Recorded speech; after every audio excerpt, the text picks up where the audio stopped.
Bonjour, c'est Ursule encore. On est le 15 février 2024. Alors, je viens sur la trompette aujourd'hui encore et je viens proclamer le retour de notre Seigneur Jésus-Christ. Amen. Et alléluia, sont tous bénis, sont remplis de sa joie. Amen. Alors, sortir de l'ignorance. Amen, sortir de l'ignorance. Alors, je viens continuer sur le message d'hier. Je ne sais plus quel était le titre, mais c'était, attendez, je vais donner le titre. Le dernier message, hier j'ai apporté un seul message. C'est enraciné et fondé dans l'amour du Père. Amen. Enraciné et fondé dans son amour. Alors, dans ce message-là, j'ai parlé des autorités dans les lieux célestes et puis ceux-là qui sont sur la terre. Amen. Alors, je viens continuer sur ce même thème selon les encouragements du Père. Amen. Alors, nous avons abordé Colossiens 2. On va le relire. Hier, on l'a abordé, donc je vais encore le lire aujourd'hui. Colossiens 2, le verset 13. Vous qui étiez morts par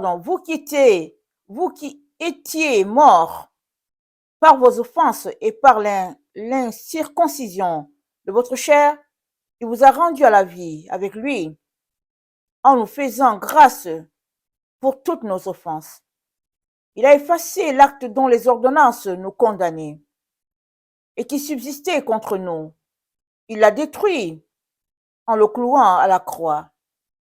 Il a dépouillé les dominations et les autorités et les a livrées publiquement en spectacle en triomphant d'elles par la croix. Amen. Le triomphe de Jésus a été évident pour tous. Amen. Alors que l'humanité clouait un innocent, Jésus était au fait en train de payer le prix pour notre rachat. Amen. Lui, il n'a rien fait. Mais personne ne comprenait ce qui se passait. Lui étant Dieu, étant créateur, étant fils de Dieu, il savait qu'il n'y avait de salut pour l'humanité que si lui, Jésus, venait et payait ce prix-là. Et comme nous le savons, Jésus-Christ, en ressuscitant, plusieurs ont ressuscité avec lui. Et en montant en direction du Père, plusieurs sont partis avec lui. Avant que Jésus-Christ ne vienne, même si ils étaient sauvés par la foi, ils sont restés quand même enchaînés dans les profondeurs, jusqu'à ce que Jésus-Christ vienne payer le prix. Et c'est comme ça que Abraham, les hommes de foi d'antan ont pu, amen, rejoindre leur demeure céleste. C'est comme ça qu'il a pu racheter Adam, il a pu racheter Ève, il a racheté tous ceux-là qui se sont repentis, ont marché dans l'humilité devant Dieu, mais il fallait que Dieu lui-même vienne payer le prix qu'il fallait afin que ceux-là puissent traverser. Parce que les autorités qui sont dans les lieux célestes sont placées entre Dieu et puis la terre. Mais qui les a placés? Ils se sont placés là. Amen. Ils se sont placés là, ne laissant personne passer. Ils sont placés là comme ceux-là qui gèrent la terre, quoique ce n'est pas eux qui le gèrent. C'est Dieu qui le gère, ils se sont placés là, empêchant l'être humain de pouvoir aller en direction du Père. Et plusieurs de ces autorités-là se nomment Dieu. Amen, avec un petit D. Il se nomme Dieu. Et même, il y en a un dans la Bible qui se dit Dieu, mais ce n'est pas le vrai Dieu. Et il faudrait lire, questionner, chercher, pour venir à la compréhension que seul Dieu peut te révéler ce qui se passe. Seul Dieu. Et Dieu aimerait te révéler tout. Voilà pourquoi il t'appelle à marcher par l'Esprit.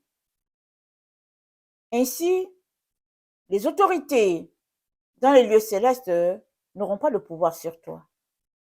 Amen, ils n'auront pas de pouvoir sur toi. Alors, nous sommes informés que Jésus-Christ les a dépouillés. Il dominait sur l'être humain, il dominait sur les animaux, il dominait sur tout. Jésus-Christ leur a donné une bonne défaite. Afin que toi et moi puissions retourner en direction du Père. Jésus-Christ est venu, il est parti. Et après lui, ils se sont encore donné un pouvoir de garder les enfants de Dieu esclaves. Et Jésus-Christ a dit quoi? Il a dit, vous connaîtrez la vérité, elle vous rendra libre. Amen. Vous connaîtrez la vérité et elle vous rendra libre. Jean 8, le verset 32. Et ils font tout, les autorités dans les lieux célestes et puis ceux qui sont sur la terre, ils font tout et tout et tout pour maintenir l'enfant de Dieu dans un état d'ignorance. Amen. C'est quoi l'ignorance? L'ignorance, c'est les ténèbres. Amen. L'ignorance, c'est les ténèbres. Alors, ces autorités font tout pour te garder dans les ténèbres, par toutes sortes de pratiques, magie, sorcellerie, mensonges, panique, intimidation. On peut citer. Et Paul, en citant, a dit ceci. Je vais un peu citer Paul. Amen. Je vais citer Paul. Il dit, attendez, on va trouver un passage de Paul qui nous, il dit, voici donc ce que je dis et ce que je déclare dans le Seigneur, c'est que vous ne devez plus marcher comme les païens qui marchent selon la vanité de leurs pensées. Ils ont l'intelligence obscurcie. Ils sont étrangers à la vie de Dieu à cause de l'ignorance qui est en eux, à cause de l'endurcissement de leur cœur. Ayant perdu tout sentiment, ils se sont livrés à la dissolution pour commettre toute espèce d'impureté jointe à la cupidité. Mais vous, ce n'est pas ainsi que vous avez appris Christ. Amen. Voilà le résumé. Paul nous dit, ceux-là qui n'ont pas le Seigneur, ils marchent selon leurs pensées obscurcies. C'est-à-dire, ils marchent non conduits par le Saint-Esprit. Ils marchent et puis ils posent des actions, et c'est pas le Saint-Esprit qui leur a dit de le faire, ils le font. Et Paul dit, c'est de pensée vaine. Et il dit, ils ont l'intelligence obscurcie. Ils sont étrangers à la vie de Dieu. Voilà l'ignorance. Le fait que toi-même, tu ne fasses rien pour sortir de tes pensées vaines, que tu ne fasses rien pour éclairer ton intelligence, ça fait que tu es maintenu dans l'ignorance, c'est-à-dire dans les ténèbres. Et une fois dans les ténèbres, s'il n'y a pas une lumière qui vient à toi, tu vas continuer d'avancer dans ces ténèbres, que tu penses être la lumière, ou plus tard te rendre compte que tu as été égaré. Alors, Paul dit, ce n'est pas comme ça que vous avez appris Christ. Amen. Comment l'avons-nous appris? On a appris qu'il est venu, il nous a libérés, il nous a dépouillés des dominations des autorités, il les a livrés en spectacle, il nous a libérés. Et il aimerait qu'on marche dans cette liberté-là à tous les jours. Mais ça dépend de toi. Amen. C'est là la clé. Ça dépend de toi. Eux, les autorités, ils font tout pour te garder dans ce cercle d'ignorance-là. Qui dit ignorance parle de ténèbres, parle de péché, parle de pratiques abominables de toutes sortes et des mensonges à ne plus finir qui sont pris pour vérité. Et quand les disciples ont demandé à Jésus quand serait la fin, Jésus a dit, pourvu que vous ne soyez pas surpris, vous ne soyez pas séduits. Pourquoi? Parce que la séduction, c'est le mensonge. C'est d'être maintenu dans un état de leurre, croyant que tu as la vérité, croyant que tu es sur le chemin, et tant et aussi longtemps que tu ne sors pas de ce chemin-là, de leurre, qui est un labyrinthe, tu resteras tout simplement éloigné de Dieu. Et les autorités dans les lieux célestes et ceux qui sont sur la terre travaillent de connivence pour garder les enfants de Dieu ignorants. Et Dieu dit dans Colossiens, si donc vous êtes ressuscités avec Christ, cherchez les choses qui sont en haut, où Christ est assis à la droite de Dieu. Affectionnez-vous aux choses d'en haut et non à celles qui sont sur la terre.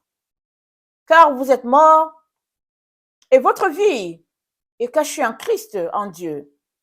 Quand Christ, votre vie paraîtra, alors vous paraîtrez aussi avec lui dans la gloire. Amen. Affectionnez-vous aux choses d'en haut et non celles qui sont en bas. Quelles sont ces choses-là que tu aimes tant et qui prennent la place de Dieu? Quelle est la place de ton Dieu dans ton cœur? Ou bien, qu'est-ce qui t'occupe tant? Dieu ou bien les choses du monde? Parce que si tu demeures dans les choses du monde, alors les autorités dans les lieux célestes et ceux qui sont sur la terre se donnent tout simplement à cœur joie parce que tu fais ce qu'ils veulent de toi. Ils veulent te garder sur la terre. Ils veulent te maintenir ignorant de ton identité. Plusieurs ne connaissent pas leur identité. Ils savent seulement qu'ils sont enfants de Dieu, mais ils ne connaissent pas ce qui se rattache à cela. Si bien que plusieurs enfants de Dieu revêtent l'habit de gloire, et après ils s'en vont changer leurs vêtements pour revêtir des habits d'animaux. Dans Romains 1, le verset 23, c'est dit, ils ont changé la gloire de Dieu, incorruptible, en image représentant l'homme corruptible, des oiseaux, des quadrupèdes, des reptiles. C'est pourquoi Dieu les a livrés à l'impureté, sur les convoitises de leur cœur, de telle sorte qu'ils déshonorent eux-mêmes leur propre corps.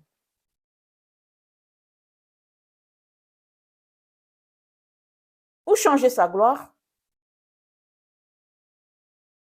c'est preuve que la personne ne sait pas qui elle est. C'est dit que tu as été créé à l'image de Dieu. C'est-à-dire, tu es le reflet de Dieu. Si tu ne connais pas Dieu, ben ça va rien te dire cette phrase. Mais si tu connais Dieu, alors tu ne peux pas aller changer ta gloire. Parce que Dieu, c'est ta gloire. Et sa gloire, c'est quoi? C'est son image que tu portes. Tu es son reflet. Et si tu es son reflet, tu dois t'affectionner des choses de Dieu, pas les choses de la terre. Voilà pourquoi j'ai dit tantôt, tout dépend de toi. Voilà pourquoi l'ennemi envoie toutes sortes de situations sur la terre pour nous distraire. Tablette, ordinateur, cellulaire, sport, voyage, et j'en passe. Et j'en passe. Mais notre Dieu nous dit de nous affectionner de ces choses-là qui sont dans les lieux élevés. Pas ces choses-là qui sont sur la terre. Et dans Ephésiens 5, le verset 18, c'est dit, ne vous enivrez pas de vin, c'est de la débauche. Soyez au contraire remplis de l'esprit. Entretenez-vous par les psaumes, des hymnes, par des cantiques spirituels, chantant et célébrant de tout votre cœur les louanges du Seigneur. Rendez continuellement grâce pour toutes choses à Dieu le Père, au nom de notre Seigneur Jésus-Christ, et vous soumettant les uns aux autres dans la crainte du Seigneur. C'est à ça que nous sommes appelés, au quotidien. Ne vous enivrez pas de vin. Entretenez-vous par des psaumes, des hymnes, des cantiques. Voilà ta vie au quotidien. Pour garder le flot de l'esprit, pour garder l'intimité avec Dieu. Éphésiens 6, le verset 12. Car nous n'avons pas à lutter contre la chair et le sang, mais contre les dominations, contre les autorités, contre les princes de ce monde des ténèbres, contre les esprits méchants dans les lieux célestes. C'est pourquoi prenez toutes les armes de Dieu afin de lutter dans les mauvais jours et tenir ferme après avoir tout surmonté. Tenez donc ferme et à vos reins la vérité pour ceinture. Revêtez-vous de la cuirasse de justice. Mettez pour chaussures à vos pieds le zèle de l'évangile de paix. Prenez par-dessus tout cela le bouclier de la foi avec lequel vous pouvez éteindre tous les traits enflammés de l'ennemi. Prenez aussi le casque du salut et l'épée de l'esprit qui est la parole de Dieu. Faites en tout temps, par l'esprit, toutes sortes de prières et de supplications. Veillez à cela avec entière persévérance et priez pour tous les saints.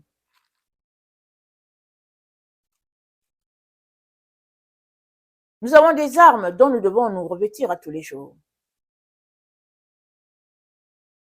Et c'est dit quoi? Notre lutte, c'est pas contre une personne X, Y, non. C'est contre les autorités dans le lieu céleste. Si tu vois une personne et que tu la prends pour ton ennemi, alors tu n'as rien compris. Parce que ce sont ces autorités-là qui agissent à travers la personne pour que la personne te trouble. Elles agissent d'en haut, elles agissent d'en bas, elles agissent à côté. Et toi, tu dois pouvoir discerner ce qui se passe et enlever tes pieds du filet et demeurer dans la présence du Seigneur. Parce que, qu'est-ce qu'ils veulent? Ils veulent t'empêcher d'arriver à l'endroit que Dieu a pour toi. C'est ça qu'ils veulent. Et Dieu te dit de te revêtir de ton armure à tous les jours. Il dit de tenir ferme. Tu ne peux pas en même temps tenir ferme devant Dieu et puis être avec les choses du monde. Tenir ferme, c'est par rapport aux choses de Dieu, la loi de Dieu, ses principes, ses commandements, ses voies, sa lumière. Tu tiens ferme et tu laisses de côté la voie des ténèbres et tu embrasses la voie de la lumière.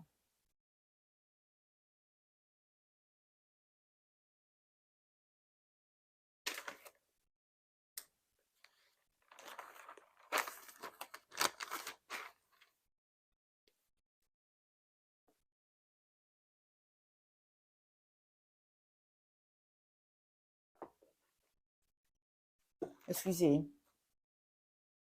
Cela demande de maintenir une discipline dans sa vie. Et c'est là la difficulté pour plusieurs. Une discipline. Dans ton organisation, une discipline avec qui tu marches. Qu'est-ce que tu manges? Et qui est autour de toi? Hein? Qui est autour de toi? Est-ce un vrai enfant de Dieu? Est-ce un faux? C'est là que les choses se jouent. Et Jésus a dit, pourvu que tu ne sois pas séduit, tout le monde peut être séduit. Tout le monde. Parce que les esprits séducteurs sont partout, ils sont partout, ils sont partout. Voilà pourquoi la Bible nous dit, priez sans cesse. Priez sans cesse. Et, je le recommande souvent, c'est bon de jeûner de temps en temps. Parce que le jeûne te déconnecte de toi-même pour te connecter à Dieu dans toutes tes pensées. Le jeûne te déconnecte de toutes les distractions et te donne de venir devant Dieu pour lui dire, me voici tel que je suis. Change-moi. Tu ne jeûnes pas pour que Dieu change l'autre. Tu ne jeûnes pas pour que Dieu te donne une chaussure, une voiture, non. Tu jeûnes pour que Dieu te change. Que tu sois agréable à ton Père. Tu jeûnes pour lui dire, aide-moi à t'aimer davantage. Voilà pourquoi tu jeûnes. Alors que tu fais ces choses-là de manière constante, fréquemment, des choses que tu ne voyais pas, tu vas finir par les voir. Et souvent, Dieu va te dire, où est-ce que tu as perdu ta vision? Et souvent, tu vas récupérer ta vision là. Il va te dire exactement à quel moment ça s'est passé. Ou bien il va te dire, évite telle personne. Elle va te voler ceci, elle va te voler cela.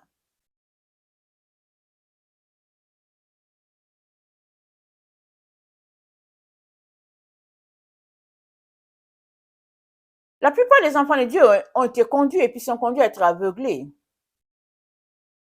Amen. Ils sont conduits à être aveuglés dans toutes sortes de distractions, d'ignorance. Ils sont là-dedans. Tant que tu ne sors pas de là, tu ne sauras pas comment connecter à Dieu. En tant que chrétien, les enfants de Dieu sont maintenus juste dans le stade de la grâce. L'ennemi veut juste qu'ils disent qu'ils sont sauvés. Et ils sont heureux pour la grâce que Jésus-Christ leur a donnée. Mais la Bible dit quoi? C'est en espérance qu'on est sauvé. Et cette espérance, tu as besoin de l'entretenir jusqu'à la fin. Et c'est dans la pratique que les choses se passent.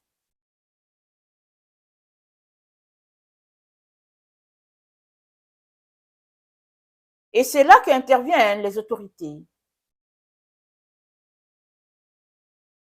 dans les lieux célestes. C'est là qu'ils interviennent pour bloquer ton chemin. Ils sont en hauteur. Ils te voient. Ils voient tout ce que tu fais. Et ils mettent en place des plans pour te bloquer. Ils mettent des personnes sur ton chemin pour t'empêcher. Et toi, si tu t'accordes avec Dieu, Dieu va te révéler leurs plans bien longtemps à l'avance pour que tu puisses te préparer et savoir comment les éviter.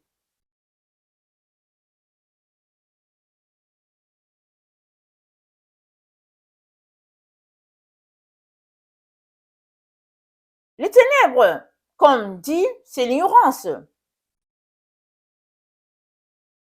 Mais il y a cette ignorance-là, hein, que les gens croient lumière. Plusieurs sont dans l'ignorance qu'ils appellent lumière. La Bible dit, l'orgueil, cette lampe des méchants. L'orgueil, c'est la lampe des méchants. Ça les garde dans un état d'ignorance. Plusieurs pensent qu'ils sont arrivés. Ils sont puissants sur la terre. Ils ont des postes. Ils parlent avec les grands de la terre. Ils parlent avec les autorités dans les lieux célestes. Il y a des gens qui sont sur la terre, mais qui sont aussi en communion avec les autorités méchants, qui sont en haut. Ils sont en communion avec eux. Ils sont en communion avec les profondeurs. Ils voyagent, et en haut, et en bas. Il y a des gens comme ça.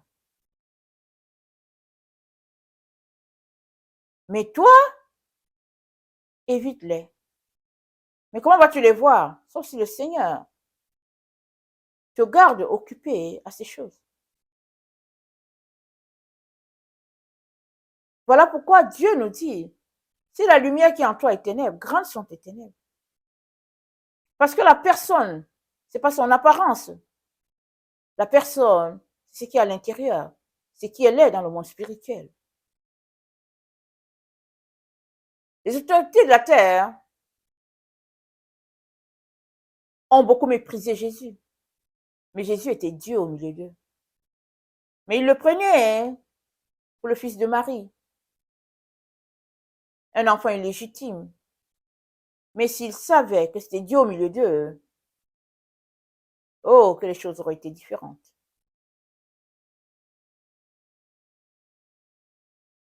C'est pareil pour toi et moi. Les autorités dans les lieux célestes sont là pour communiquer leur politique, leur trajectoire aux autorités dans nos pays que nous élissons. Et tout ce qu'ils mettent en place, c'est pas pour l'enfant de Dieu. Mais non. Parce qu'ils sont des autorités du royaume des ténèbres, dont ils ne peuvent pas mettre en place des politiques pour toi. Toi, tu as besoin de marcher avec Dieu et puis te comporter comme un citoyen du ciel et être l'ambassadeur que Dieu te demande. C'est-à-dire être dans la simplicité, dans ton petit coin. Parce que tu représentes ton Père. Et qu'est-ce qu'il faut faire? Jésus a dit, priez pour vos ennemis. Priez, priez et priez pour vos ennemis. Priez pour vos ennemis. C'est ça que le Seigneur dit, priez pour vos ennemis. C'est le mot d'ordre, priez. C'est tout.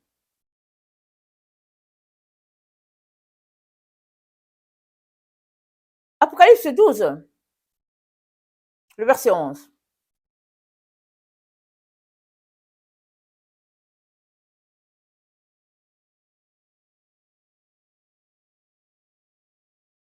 Ils l'ont vaincu à cause du sang de l'agneau, à cause de la parole de leur témoignage. Ils n'ont point aimé la vie jusqu'à craindre la mort. C'est pourquoi réjouissez-vous, cieux, et vous qui habitez dans les cieux. Amen. Réjouissez-vous, cieux. Cette fois-ci, ce n'est pas les cieux là où il y a les autorités qui nous dominent, mais c'est les cieux où Dieu se trouve. Alors, c'est demander au ciel de se réjouir. Pourquoi? Parce que l'Église a vaincu. Amen. Comment? C'est-à-dire, elle a décidé de marcher dans ce que Jésus-Christ a acquis pour elle. C'est-à-dire, Jésus-Christ l'a rendu pur, chaste. Éphésiens 5, le verset 23 et 24 et 25. Jésus-Christ a rendu son Église pure, chaste.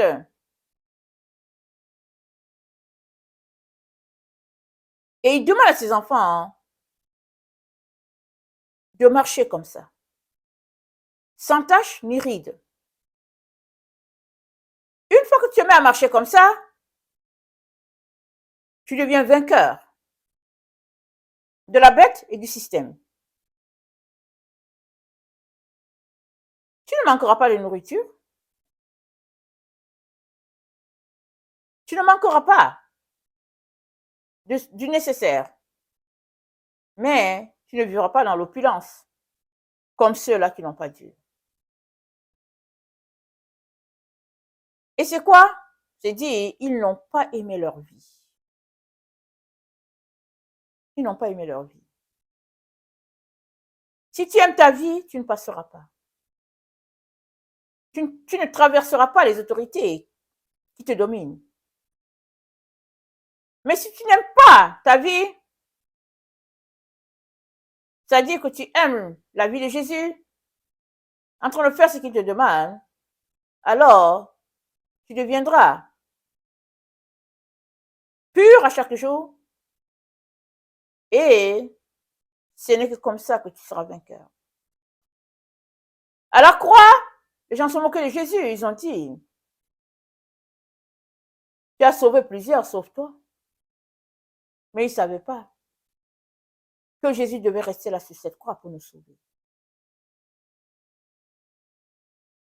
Amen, Jésus devait rester là pour nous sauver. Et ce n'est que comme ça qu'il a été déclaré vainqueur. Au-dessus de toute autorité, amen, de toute domination, il a été placé au-dessus. Sur la terre, il était un homme dont les autorités étaient au-dessus de lui. Une fois vainqueur, il a été placé au-dessus d'eux. Voilà pourquoi tu peux être vainqueur. Parce que Jésus est au-dessus des autorités. Tu ne dois pas t'accorder avec eux par ta vie de péché. Tu dois t'accorder avec le Seigneur Jésus par ta vie de sainteté. Amen. Voilà la clé. Cela semble lourd, mais tout sera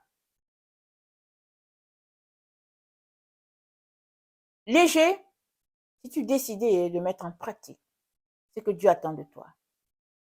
C'est-à-dire mettre une croix sur ta propre vie. C'est-à-dire t'annuler. Tu mets comme ça. Tu dis, je n'existe pas. C'est Christ qui vit en moi. Je n'existe pas moi. Si tu raisonnes comme ça, tu seras vainqueur.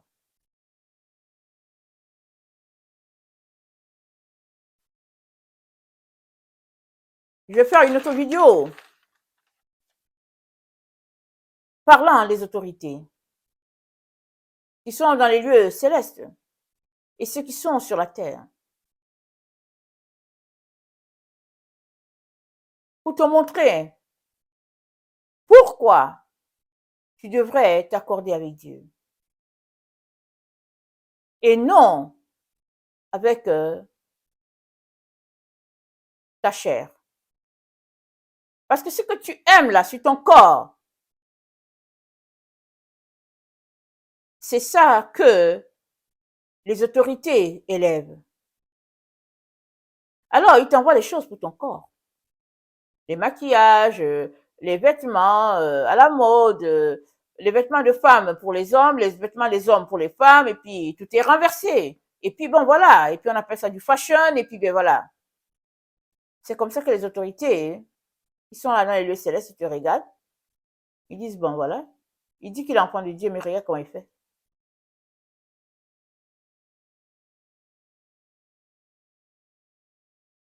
Un jour, quand le Seigneur a commencé à m'enseigner sur les habillements, il a commencé à me montrer des visions bizarres. C'est-à-dire, je voyais souvent des femmes, elles étaient habillées. Mais quand je les voyais, elles n'étaient pas habillées. Elles pouvaient avoir le haut, et puis elles n'étaient pas habillées. Elles avaient souvent, elles n'étaient pas habillées. Alors je disais au Seigneur, mais c'est troublant, pourquoi tu me montres ça? Il dit, je te montre ça juste pour te dire que quand une femme a sur elle un habit d'homme, ça veut dire qu'elle n'a rien porté au fait. Ça veut dire que tu n'as rien sur toi. Toi, tu penses que tu es habillé, tu te dis, ok, J'ai porté un pantalon et puis bon, c'est cool et tout. Mais les autorités qui sont dans les lieux célestes, ils voient que tu n'es pas habillé et puis ils sont là, ils rient. Moi, j'ai déjà vu.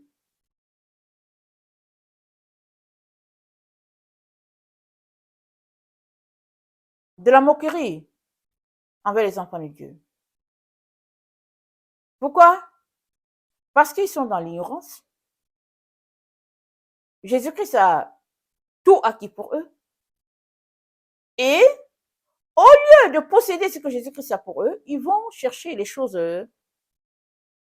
des enfants de l'ennemi. Celui-là qui s'appelle Dieu. Amen. Celui-là qui s'appelle Dieu. Ils vont chercher ses affaires. Parce que quand on lit la Bible, comme j'ai dit, il y a deux dieux qui sortent de là. Il y a le vrai Dieu, qui est miséricordieux, doux, humble. Et il y a l'autre Dieu qui n'est pas Dieu, qui s'est dit, je suis Dieu. Celui-là que couramment on appelle le diable, l'adversaire. L'autre Dieu. Celui-là qui prend toute la place pour dire, je suis Dieu, mais il ne l'est pas. C'est lui qui met en place toutes sortes de stratégies, de politiques, pour t'empêcher de connecter au vrai Dieu. Voilà pourquoi Paul nous encourage, je vais terminer avec ça, à laisser de côté les émotions négatives qui nous gardent captifs. Et fait de nous des esclaves plus qu'autre chose. Alors, on va aller dans Galates. Excusez-moi pour le bruit. Galates 5, le verset 16. Je dis donc, marchez sur l'esprit et vous n'accomplirez pas les désirs de la chair. Verset 18. Si vous êtes conduits par l'esprit, vous n'êtes point sous la loi. Or, les œuvres de la chair sont manifestes. Ce sont l'impudicité, l'impureté, la dissolution, l'idolâtrie, la magie, les inimitiés, les querelles, jalousie, animosité, disputes, divisions, sectes, envie, ivrognerie, excellentables, choses semblables. Je vous le dis d'avance, comme je l'ai déjà dit, que ceux qui commettent de telles choses n'hériteront pas le royaume de Dieu. Quand on lit ce qui est décrit ici, c'est empreint de beaucoup d'émotions. Jalousie, animosité, dispute, querelle, division.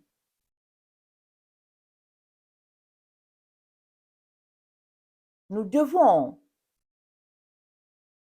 tout faire pour garder notre communion avec notre Dieu. Et cela demande que nous puissions sortir de toutes ces émotions négatives-là et que nous puissions marcher dans l'amour. Voilà pourquoi Dieu nous dit de prier pour nos ennemis. Amen. Et les autorités dans les lieux célestes qui ont été vaincus par notre Seigneur et ceux-là qui sont sur la terre. Amen. Nous devons prier pour ceux-là qui sont sur la terre, qui sont les leaders sur la terre. Nous devons prier pour eux, faire notre devoir et tout simplement continuer notre œuvre avec le Seigneur Jésus. Voilà le travail. Et en faisant cela, tu sortiras de l'ignorance, tu sortiras de l'aveuglement, et tous ceux-là qui te combattent pourront tout simplement constater ta lumière. Amen. C'est ça que font les enfants de lumière. Et le Seigneur t'encourage à te comporter comme cela se passe au ciel et laisser les choses de la terre tranquilles. Amen. Que le Seigneur bénisse sa parole. Maranatha, Jésus revient. Amen et alléluia, sont tous bénis. Amen et amen.